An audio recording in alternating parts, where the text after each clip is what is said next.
E aí, pessoal, tudo bem?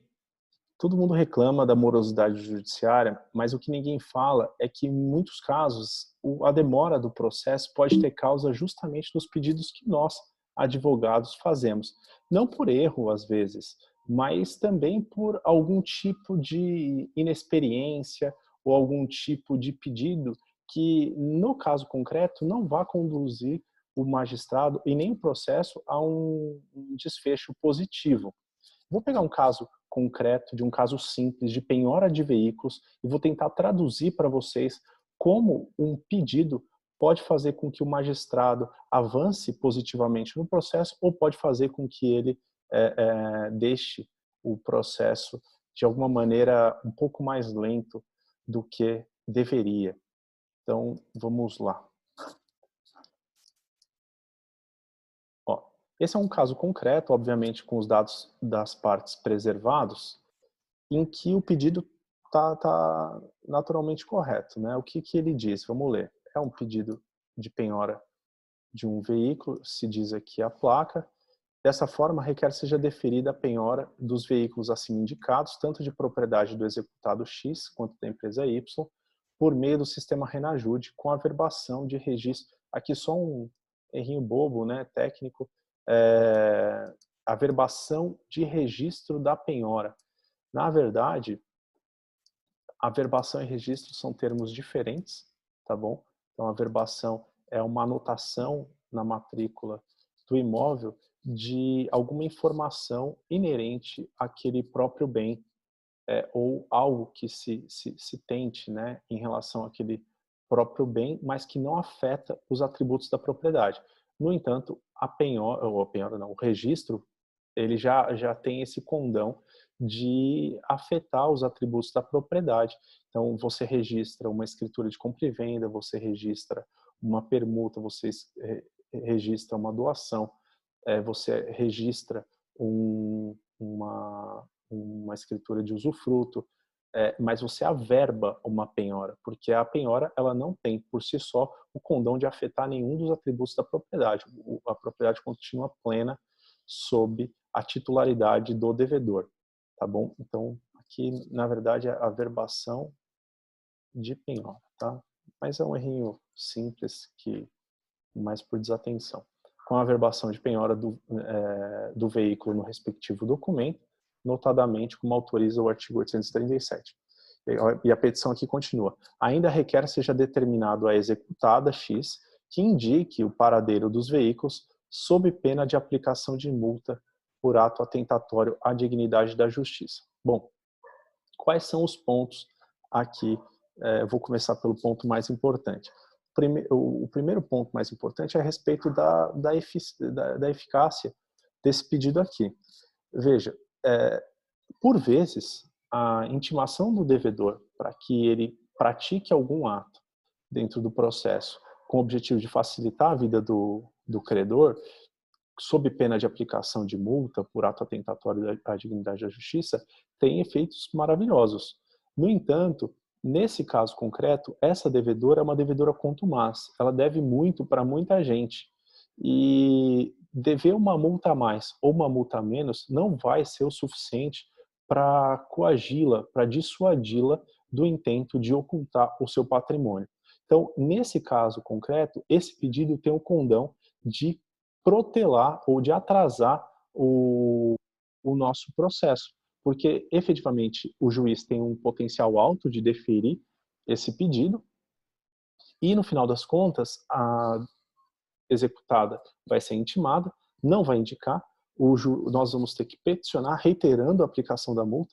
Depois disso, o juiz vai fixar a multa, ela vai recorrer a respeito da multa, vai ficar se discutindo muito tempo a respeito da multa e depois, sem prejuízo de prosseguir a execução, evidentemente, mas, enfim, no mínimo, alguns meses aí, a execução ela vai ser alongada só com esse procedimento de fixação da multa por algo que, evidentemente, ela não vai fazer, que é indicar o paradeiro dos veículos. Se ela quisesse ter indicado esses veículos à penhora, ou para algum tipo de acordo, ela já teria feito isso há bastante tempo, não fez. Então, penso eu que esse pedido de intimação para que o devedor faça algo no processo sob pena de aplicação por ato atentatório da dignidade da justiça, só deve ser utilizado, esse instrumento só deve ser utilizado quando efetivamente o devedor for um devedor solvente, um devedor que efetivamente doa em quem doa no bolso a aplicação dessa multa, porque se não doer no bolso, ou seja, se ele não tiver nada para perder, porque é só uma multa a mais que vai ficar insatisfeita no processo, assim como todas as outras execuções que tramitam contra esse devedor, efetivamente, no caso concreto, só vai ter o condão, esse pedido de atrasar o fluir da nossa execução. Então, eu, em primeiro lugar, recomendaria excluir esse pedido, tá bem? Então, o que eu fiz aqui embaixo, eu refiz os pedidos com aquilo que eu acho que teria maior potencial. A primeira coisa que eu incluí lá foi uma informação de pagamento das custas processuais Renajude devidamente quitadas para que seja feita essa averbação da penhora.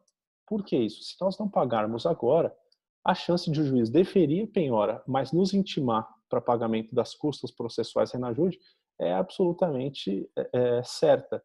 E de modo que nós podemos abreviar esse tempo de o juiz nos intimar, nós peticionarmos, o juiz perceber as custas e aí sim fazer a averbação Renajude, é bastante se nós já juntarmos essas custas junto com o nosso pedido, as custas devidamente quitadas junto com o nosso pedido.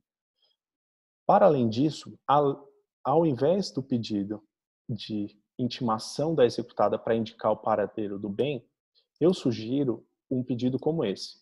Além da averbação da penhora via Renajude, requer também seja anotada a restrição de circulação do veículo, porque aí se ele for privado do uso, aí sim a chance dele te procurar para um acordo e resolver o seu processo é bastante alta. Então a primeira coisa é ser privado do uso, seja porque você vai encontrar esse veículo, seja porque a polícia, em alguma blitz, em algum tipo de circunstância, vai fazê-lo.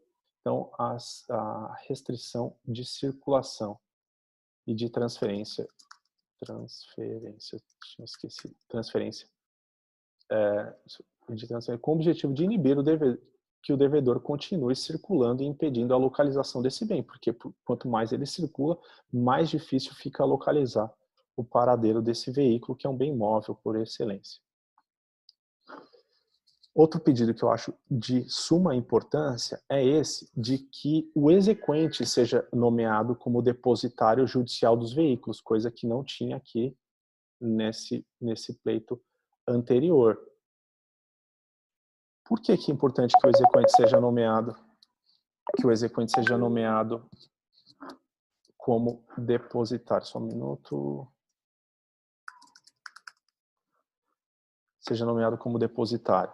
Porque se ele não for nomeado como depositário, o depositário vai ser o próprio executado. E se for o executado, o poder de guarda da coisa vai continuar com o devedor, que é tudo o que ele quer, continuar usando o veículo sem ir escondendo do credor.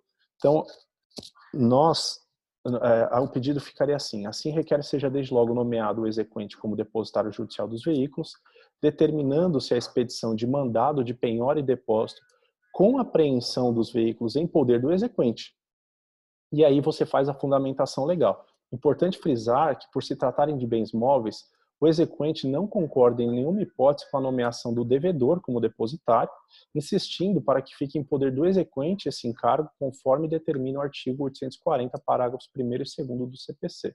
E aqui está a fundamentação legal. Serão preferencialmente depositados os bens móveis em poder do depositário judicial e, na ausência do depositário judicial, eles ficarão em poder do exequente. E aqui o parágrafo 2º fala que os bens poderão ser depositados em poder do executado nos casos de difícil remoção, o que não é o caso de um veículo, ou quando anuir o exequente, coisa que nós já não fizemos aqui, porque frisamos que não concordamos em nenhuma hipótese com a nomeação do devedor.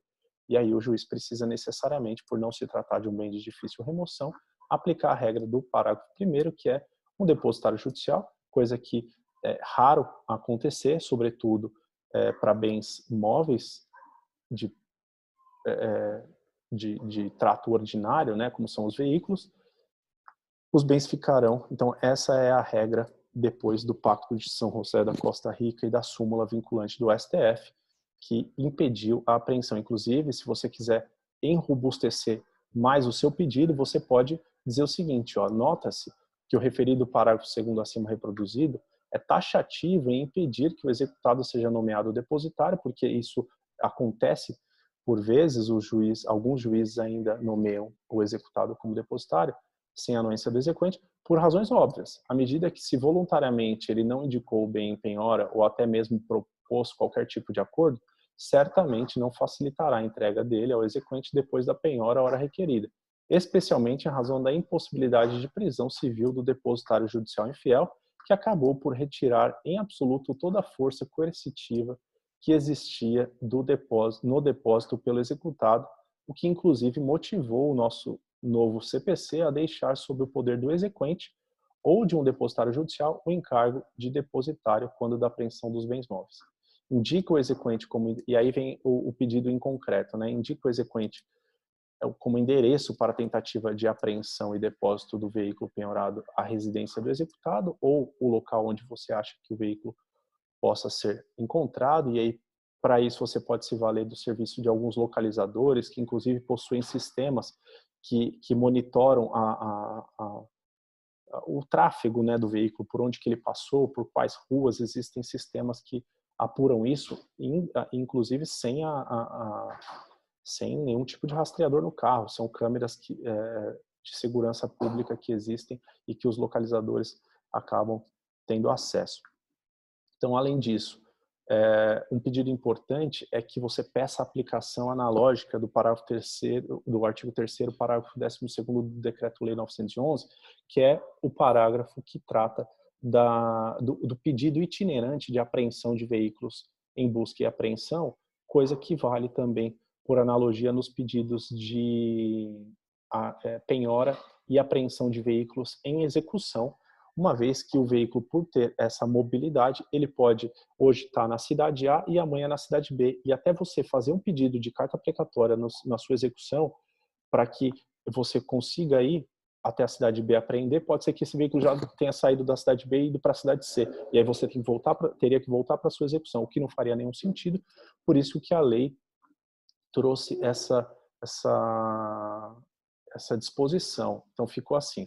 Além disso, caso o veículo não seja encontrado no referido endereço, requer seja desde logo deferida a aplicação por analogia do artigo 3º, parágrafo 12º do Decreto-Lei 911 de 69, que permite que, em buscas e apreensões, em razão da mobilidade do veículo buscado, seja possível ao credor distribuir em comarca distinta, onde o veículo possa ser localizado, o pedido de apreensão e depósito.